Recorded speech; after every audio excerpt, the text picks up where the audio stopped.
पिंडी भट्टियां हादसे के एनी शाहिद के मुताबिक आग शॉर्ट सर्किट की वजह से लगी, जबकि मुसाफिर कोच में डीजल कैन भी आग लगने की वजह बने हैं।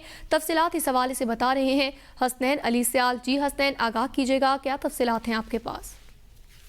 मोटरवे M4 पर जहां पर एक इंतहाई अफसोसनाक वाक़या जो पेश आया है, बस जो है वो कराची से इस्लामाबाद के लिए रवाना थी कि पिंडी भट्टियां के नज़दीक एक खौफनाक हादसा पेश आया।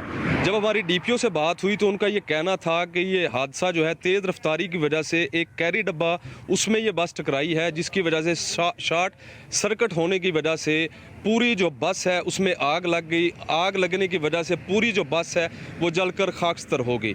आग लगने के नतीजे में तकरीबन 22 के करीब जो है वो अफराद जो है मौके पर जाँ बहक हो गए और बाकी जो है उनको रेस्क्यू किया गया। जो लाशें हैं वो भी THQ पहुंचा दी गई हैं और वहाँ से जो ज़ख्मी हैं उनको 4 ज़ख्मियों को सेहतयाब करके जो है घरों में भेज दिया गया है। बाकी जो है उनकी हालत गैर होने की वजह से उनको फैसलाबाद रेफ़र कर दिया गया।